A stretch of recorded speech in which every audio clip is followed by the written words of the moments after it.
What are you asking for? So the deposit is for me to go on a date with you.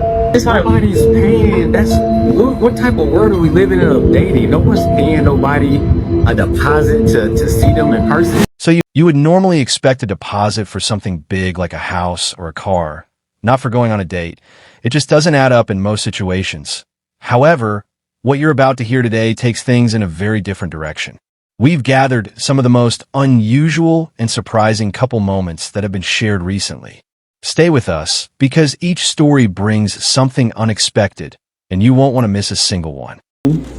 I was ovulating. You don't know women. You haven't grown up with women. My body, I was just listening to my body. We are chemically created. I have this chemical thing in me where I have to reproduce. My body, I was just listening to my body. You know, I was at the club, there was a man there, cute, couple drinks in. I was like, my body was like, reproduce.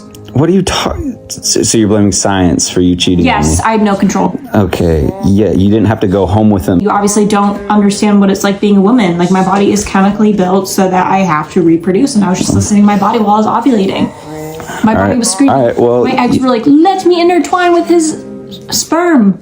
All right, fine. I cheated on you too. You know how it worked? What? I cheated on you too then. What the fuck? Your body's not built the same way. You're an asshole. Okay, I didn't cheat you. I just wanted to see how you like it. It fucking sucks. Men suck. It becomes even more shocking when there is no sign of regret or accountability from her side.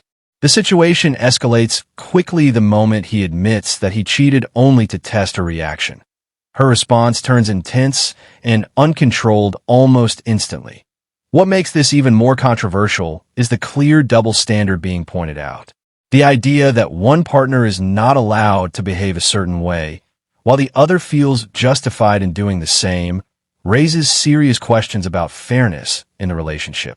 It's a messy and emotional exchange that leaves many people divided and questioning what's really acceptable in situations like this. Y'all, tell me why this dude told me to meet him at Osaka's at 6, and so like 6:10, I'm like, I'm on my way, but he never texts back, and I get here, he's nowhere to be found. It's 6:50. It really comes down to respecting time and keeping your word. If someone agrees to meet at 6 o'clock, but shows up around 6:16 without any real reason, it can easily come across as careless or disrespectful to the other person's schedule, like the same time. People handle time differently, and not everyone reacts the same way to delays like that. Some are more flexible, while others take punctuality very seriously and won't tolerate repeated lateness. Would you leave the man at his lowest point? You getting money. You was getting money, right? Yeah. So why the you worry about what this man could do? You supposed to because be. Hold on. But you not understanding. You supposed to be. If it's a partnership, you supposed to hold your man down. You know what I'm saying? When he down here, you supposed to uplift your man to get back up. But you just left him at his lowest. That says a lot about your character and what type of woman you is. And you definitely not a woman that I want to with. No, but we can work something. No, there ain't no working nothing though. But this was different. What's different? What do you mean? What's different? Because, you know, you got something going for yourself. Okay, you know, so say I end up trying to be with you. The moment something go wrong with me, you gonna leave me just like him? No, I'll stay. Why me? Why am I so special? Why didn't you stay for him? Well, he couldn't give me the things that Well, guess what? I'm not doing that either. I'm not a trick ass. So if you got in this car thinking I'm gonna take you shopping, trips and all that, you ain't my girl, you in the wrong car. I'm not doing none of that. So if you're not abiding by what I say, it's not happening. I'm not taking you shopping, I'm not giving you money, and I'm not taking you on trips unless you my girl. And right now, you're nothing. No, I'm something. No, you're nothing to me. Okay. That's like me saying you're gonna drop that neck. Exactly. See that face you got right there? That's the face I should have had when you talking about you left your dude at his lowest point. That's f***ed up. That's probably the face he had. Knowing like, damn, I done invested so much into this girl. When I was rich, I gave her shopping, trips, all this. As soon as I go broke, you leave. You not real for that? Yes, and his reaction shows he is clearly taking the situation seriously after what was just revealed. Given the circumstances, it's not surprising that tensions are high at that point. It's understandable that he wouldn't feel comfortable continuing as if nothing had happened, especially after discovering information that changed the dynamic between them.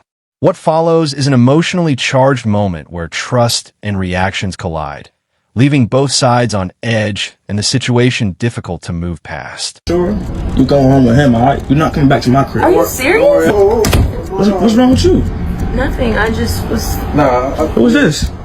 know about who I am. I'm a friend, you know what I'm saying? Sold her. She's clearly This is my girl, though. I can ask who is this. This is my girl. I understand that, but she came to me because, again, she wanted a mini coupe. And you broke behind a guy who, you know, Lamborghini. Who are you, though? I'm a friend.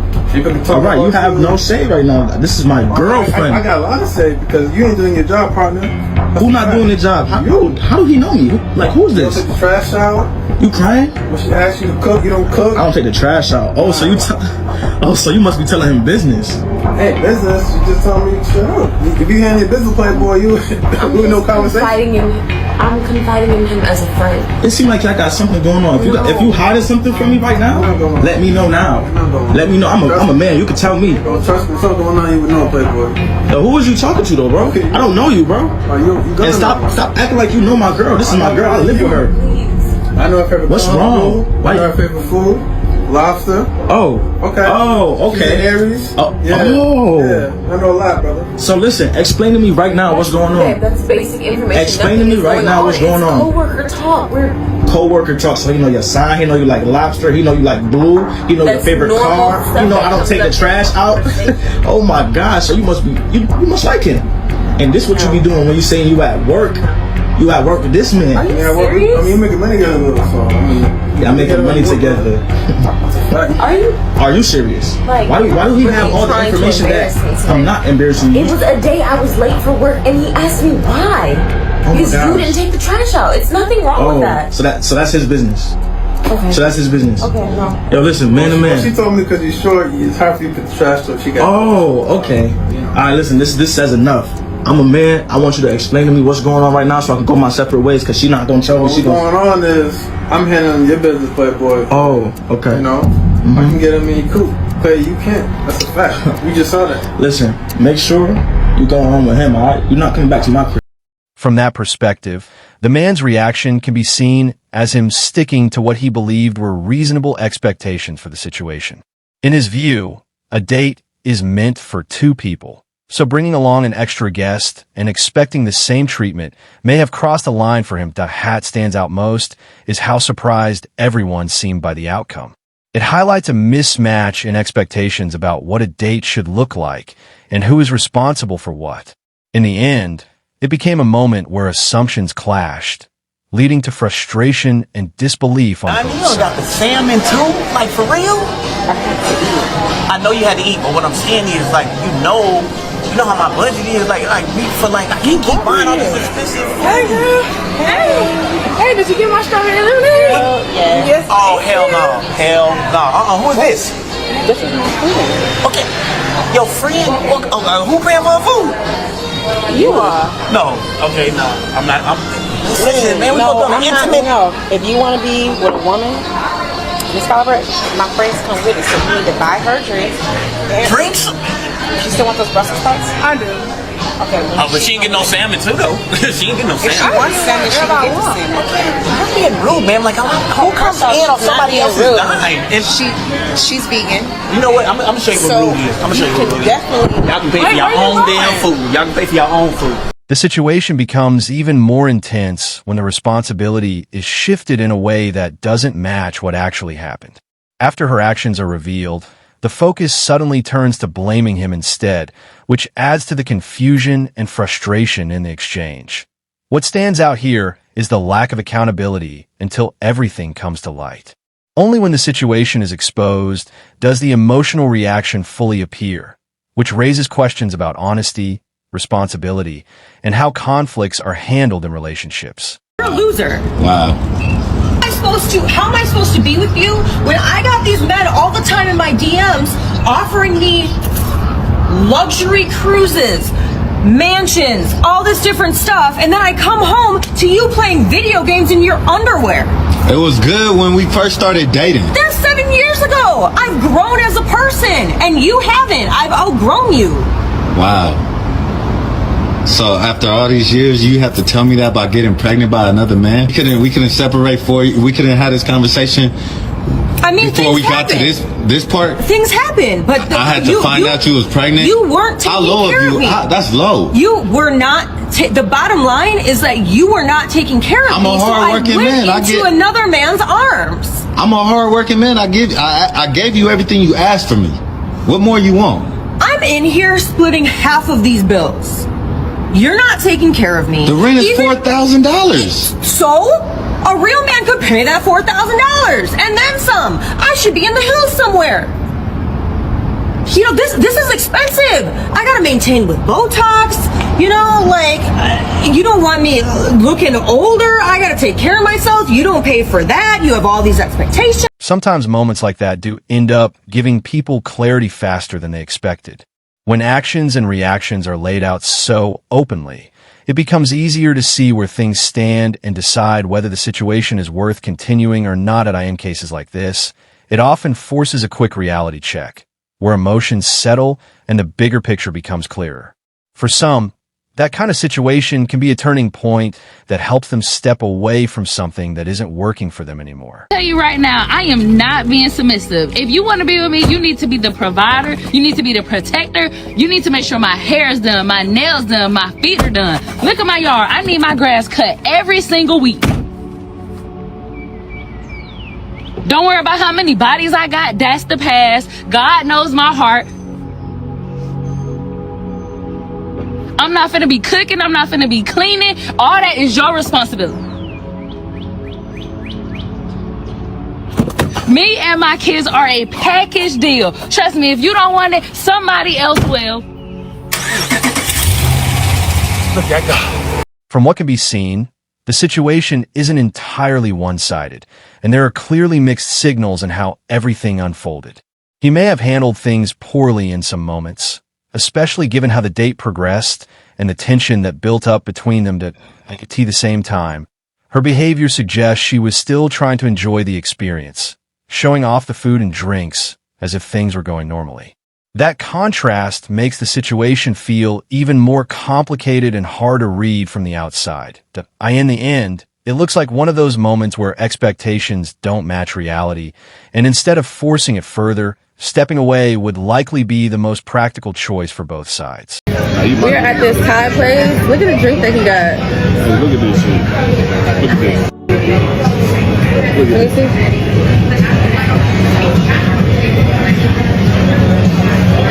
Wait.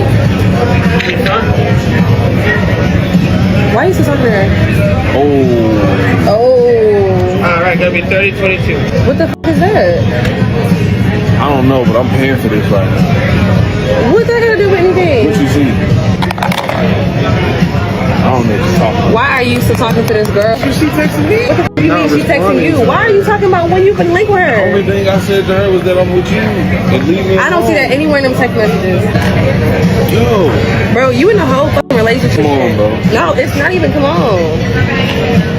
What the fuck? There ain't nothing in there. From the outside, it can look like there are very different expectations about what a date involves, especially when money or investment comes into the conversation. Some people may see time together as something that should naturally be shared, while others try to set conditions to understand seriousness or intention early on. That's where misunderstandings tend to happen. What one person sees as practical or about protecting their time, the other may interpret as being overly focused on money or conditions.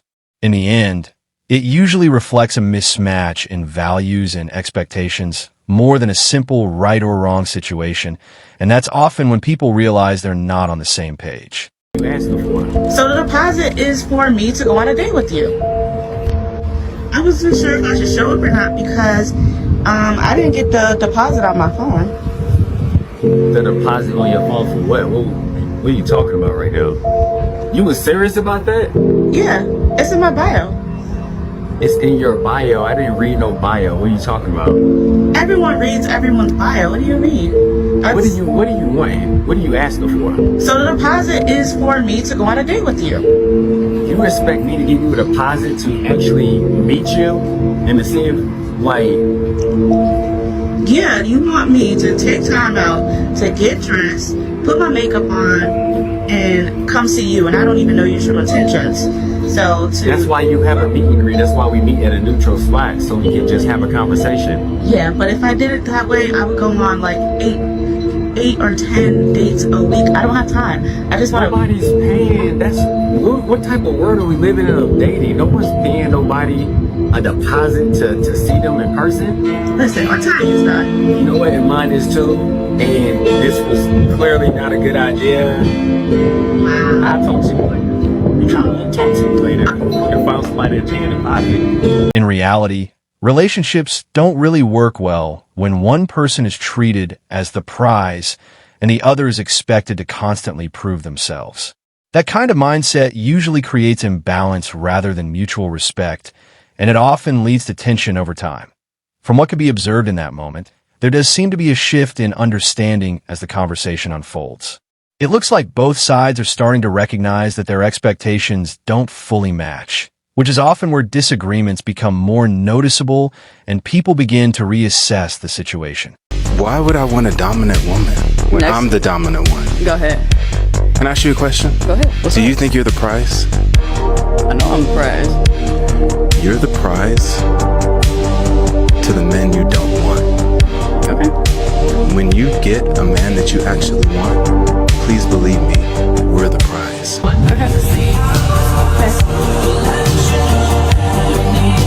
Your name, age, and why you ended up popping.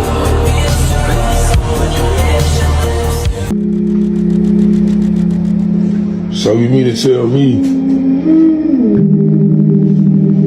I just pulled a 13-hour shift and I ain't got no food to come home to? Huh? Why you didn't get something on your way home? Why y'all was just waiting for your raggedy cousin?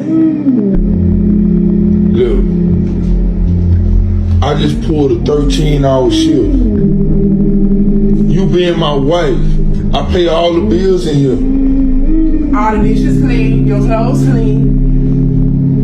Wait, what? You don't fix me no lunch for my job.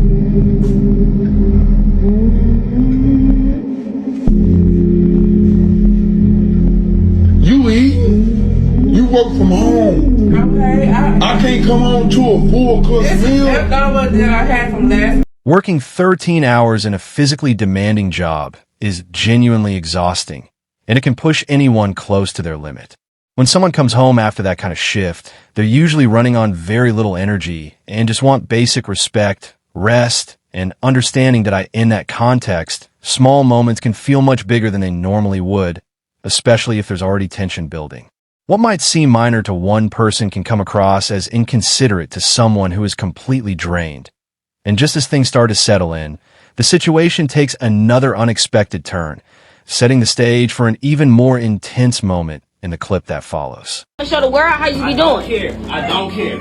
I don't care. See, look at you. Trying to take my tea. I'm gonna show everybody how you spend my birthday with another dude. Nigga, you was busy. Exactly. Tell the world this. She's a gold digger. Trifling anyway. And what you think I'm gonna do? I'm gonna go right down there and I'm gonna go pick the TV up the same way. It don't even matter. No, you're not. You ain't getting this TV back. Buy your own TV. Tell your other dude to buy your TV.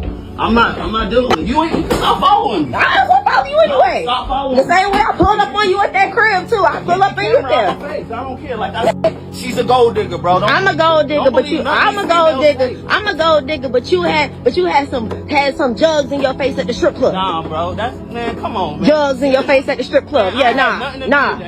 Anyways, it don't even matter. It don't even matter. You not getting this TV back. Stop following me. Yeah. Stop following me. Tell the world how you got poked in the eye too by that nipple.